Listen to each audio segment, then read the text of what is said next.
Hello students, today's practical is red blood cell count. Now previously you have performed total WBC count, so practically, that is performance wise, this practical is almost same as total WBC count, bearing few differences, but that aspect we will discuss later on. First of all, we'll discuss theory aspects superficially, so let's start it. Okay, let's start with the introduction. First of all, RBC structure. RBC are circular, non-nucleated and biconcave disc-like cells. Now, shape like biconcave disc will help in increasing the surface area, so that the exchange of oxygen carbon dioxide will occur very easily. Now, apart from that, other benefits are also there, like it will help in withstanding the osmotic lysis, and then it will also help while passing through the narrow capillaries. So biconcave disc like shape has many benefits. Next is the functions of the RBC. RBC's main function is to carry oxygen from the lungs to the tissues and to carry carbon dioxide from the tissues to the lungs. Apart from that, it has other functions also, like it will provide viscosity to the blood, it will also help in maintaining pH, it will also help in hemostasis, etc. Then formation of the RBC. RBC formation is also known as erythropoiesis. It is a process in which pluripotent stem cells will pass through various stages and will ultimately be converted into the erythrocyte. Now this process will occur in bone marrow, particularly in red bone marrow in adults, which is present in flat bones and at the ends of the long bones. Now shafts of the long bones has yellow bone marrow because it does not produce these RBCs. Lifespan of the RBC is almost 120 days. Bone marrow will produce so many RBCs every day, and the dead RBCs will be removed by the reticuloendothelial system. Next is normal values. Normal values of the RBCs in adult males will be 4.5 to 6 million per 1 cubic millimeter of blood, and in female adults it will be 4 to 5.5 million per cubic millimeter of blood. But in newborns it will be much more as compared to the adults, that is 6 to 7 million per cubic millimeter of blood. After few months it will decrease to 3 to 4 million per cubic millimeter of blood, and then again it will rise to the adult levels at the time of puberty. Now, clinical significance. Now this practical is to be done to assess the red cell mass in terms of numbers in blood. It may increase or it may decrease. We'll just discuss the causes of increase or decrease later on. But in clinical practice, most of the times RBC count is not preferred, but instead hemoglobin estimation will be done. There are few benefits of this hemoglobin estimation because it is very easier to perform, it is very inexpensive, and the chances of errors are less in hemoglobin estimation as compared to RBC count. Now the conditions that will decrease the RBC count. First of all, physiological. In physiological conditions, pregnancy, then children, not newborns, and women as compared to men. Pathological conditions, different types of anemias, so many anemias are there, then excess ADS. Then conditions that will increase the RBC count. First of all, physiological, high altitude. In high altitude, because of the hypoxia, RBC count will increase. Then in newborns, RBC count will be more, and excessive sweating. In pathological, severe diarrhea or vomiting, in which there will be loss of plasma, so comparatively RBC count will increase. And conditions that will produce chronic hypoxia like congenital heart disease and emphysema will cause RBC count rise. Then the last one is polycythemia vera, in which without any cause RBC count will increase. Now we'll move towards the practical aspect. First of all, principle of the method. Now in this practical, what we'll do, we will collect the blood specimen and we'll dilute it, because the RBC count is much more. so we can't count cells in millions, so we'll dilute the blood specimen almost 200 times, then we'll count the RBCs in known volume of fluid which is diluted, and then we'll calculate this count in per cubic millimeter blood in undiluted blood. Okay, now about the required instruments or apparatus for this practical. First of all, you need microscope, which is 10x and 45x at least in the objectives, then RBC diluting pipette, then improved Newbar chamber, then lancet which is used for pricking a finger, then watch glass in which we will collect RBC fluid, and last is cover slip.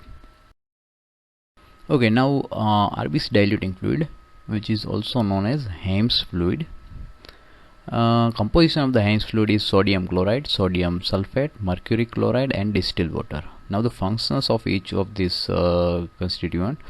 Sodium chloride will maintain the osmolarity so that RBC will not broken by the fluid. Then sodium sulfate will prevent aggregation of the RBC so that each and every RBC can be counted easily. Then mercury chloride will act as a preservative, like antifungal and antibacterial, and lastly distilled water will act as a solvent. Okay, now about the procedure. In procedure, first of all, various apparatus: RBC fluid, that is known as Haems fluid, microscope, then hemocytometer box which contains watch glass, then Newbar chamber, RBC pipette and cover slip. Okay, so these are the instruments which will be used in this practical. Now you have to wash these instruments properly first of all before use, and then you have to wipe them with the clean handkerchief or white cloth. Then you have to use those instruments. Okay, now we will just collect the RBC fluid, that is Haems fluid, in watch glass. Okay, then we will focus Newbar chamber, empty Newbar chamber under the 10x first of all. Put 10x, that is low power lens, into the position, then switch on the microscope. Now first of all makes light adjustment first. In low power lens we will use least light, so intensity must be the lowest, condenser must be in the lowest position, and the iris diaphragm must be slightly open, so almost close. Okay, then make the position of the platform exactly underneath the lens. Okay, see from the sideways, Newbar chamber must be exactly under the lens, and from the front. Okay, after making sure, slowly make this platform downwards.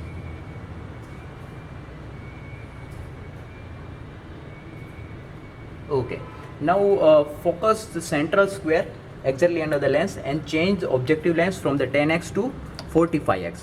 Now again you have to change the light adjustment, and in 45x we will increase the light intensity slightly, condenser into the mid position, not lowest one, not uppermost, and this iris diaphragm must be partially open. Okay, after making sure, only you have to make fine adjustment and the focus will be there. Okay, so what you have to remember is making sure the light adjustment must be done before 45x focus. It must be in the mid level of the intensity, condenser must be in the mid position, and iris diaphragm partially open. Okay, after then you will be able to focus under the 45x. After focus, just switch off the microscope, pull out this Newbar chamber and put it over the platform. Okay, that's it. Okay, now about the pipetting. Now take the RBC pipette, then go for a prick with the help of lancet. Collect the blood up to 0.5 marking in the pipette.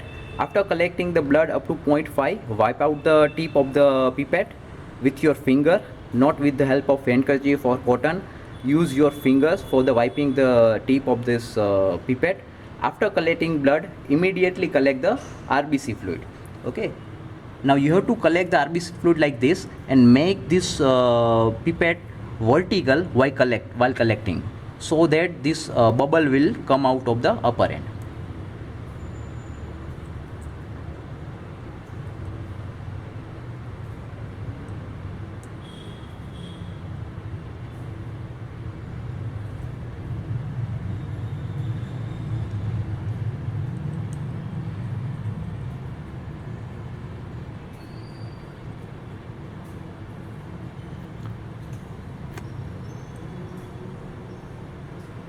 Okay, so as you can see, the RBC fluid is filled up to the 101 mark. There should be no bubble inside the bulb.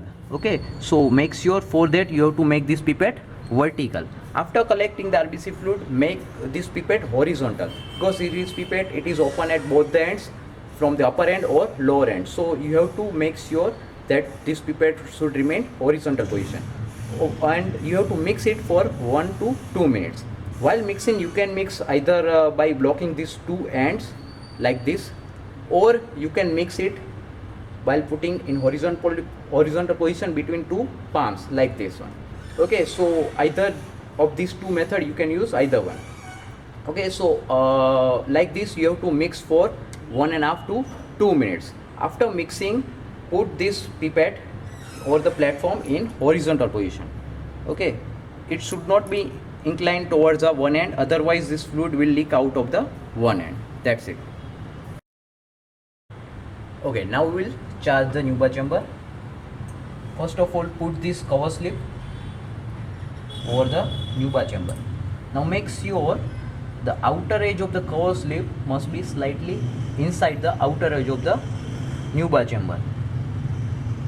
After positioning the Nuba chamber, first of all discard the first drop of the Nuba chamber, which is inside the stem portion, which does not contain any RBCs, so it is of no use. With the help of second drop, we will make contact of this second drop over the edge of the cover slip. Okay, so don't put this drop over the cover slip. It should be made contact slightly just side of the cover slip. Okay, as you can see, it will charge the Nuba chamber. It should not be undercharge or it should not be overcharge. Undercharge means the charging is done slightly less than this Nuba chamber. Overcharging means fluid goes into the gutter of this side edge, that is edge-shaped gutter. So that is overcharging. So it should not be undercharge, it should not be overcharge, it should be optimum charge. Okay, after optimum charging, put it for the 50 seconds or a minute. After wait of minute, put it under the microscope, which is already focused. Okay, and switch on the microscope and start counting. That's it. Now because in the video it is difficult to show you the charging, these are the reference photographs for you. The first one is a photograph of a undercharged chamber. As you can see, the charging is insufficient to cover the whole Nuba chamber of the one side. In the middle photograph, it is optimally charged. As you can see, the one side of the Nuba chamber is fully charged.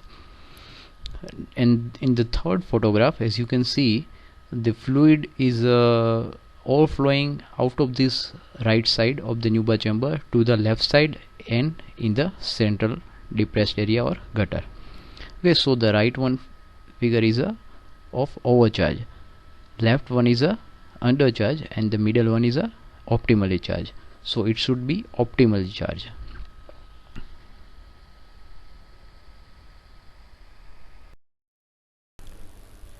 Okay, now counting the cells. Now as you can see, Nuba chamber will look like this. Now in Nuba chamber there are 9 squares. You have counted WBC in 4 corner squares previously. Okay, written with the WBC. Today you have to count RBCs in the central square. Now as you can see, in the central square there are further smaller 25 squares. You don't have to count RBC in each and every 25 squares. You have to count RBCs only in 5 squares written with the R, red R. So in those 5 squares you have to count RBCs. Okay, smaller 5 squares out of the 25 squares. That's it.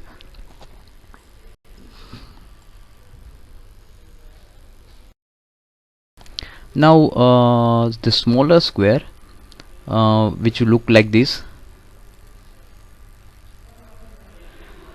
As you can see, in the smaller square there are further 16 squares are there. Now such 5 squares will contain 80 squares in which you have to count RBCs. Now let's see some dimensions of the Newbar chamber. As we know, Newbar chamber has a dimension of 3 mm by 3 mm. So the each square has a dimension of 1 mm by 1 mm. Now further square it down, the smaller square will have dimension of 0.2 mm by 0.2 mm, that is 1 by 5 mm by 1 by 5 mm.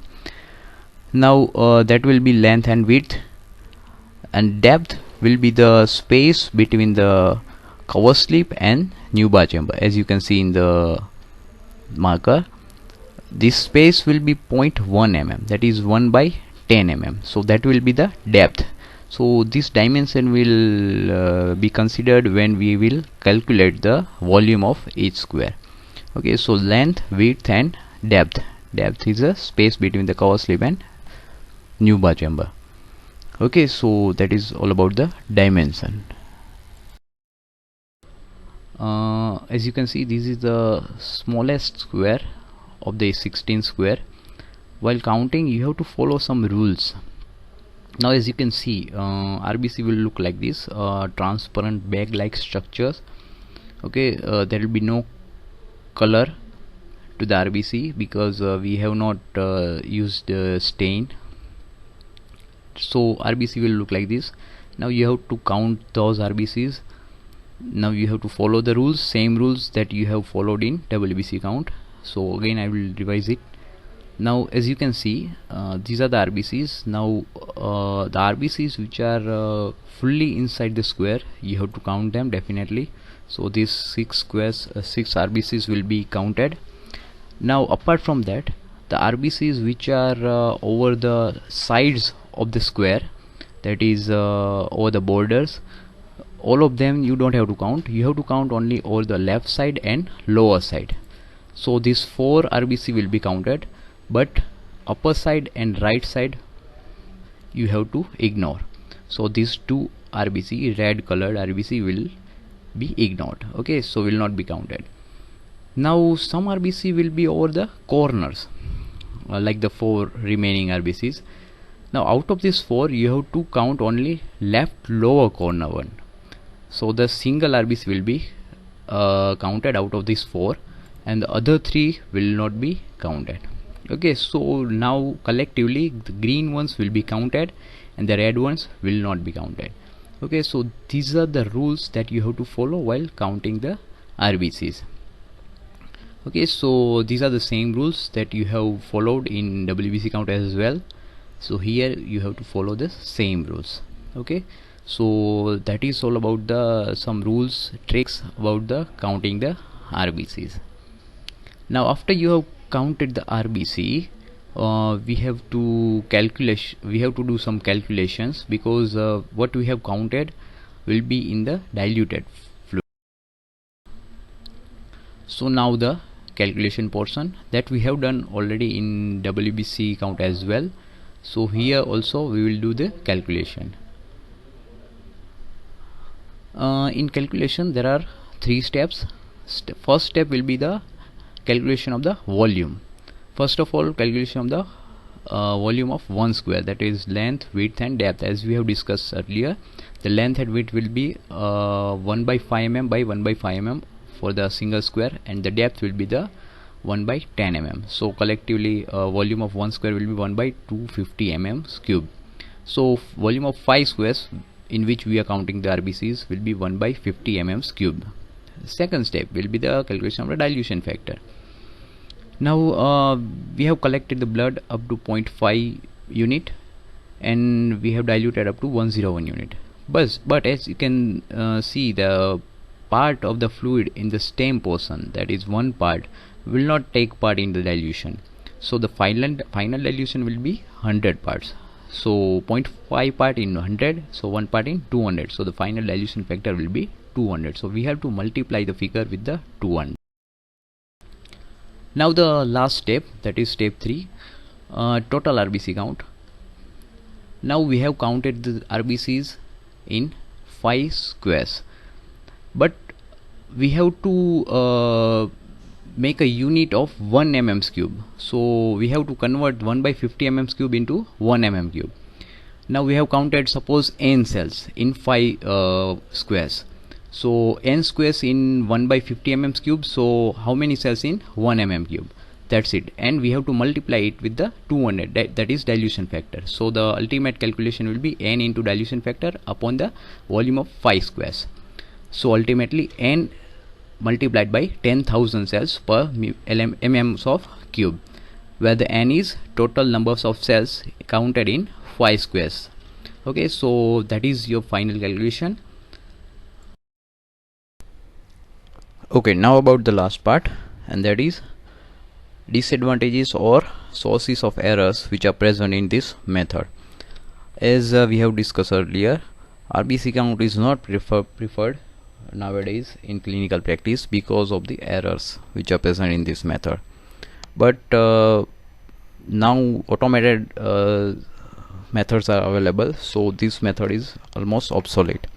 In this method there are chances of 15 to 30% of errors. Now these errors can be either inherent, which can be visual errors, or errors due to the distribution of the cells. Sometimes cells will not get distributed equally in all these squares of the Nuba chamber.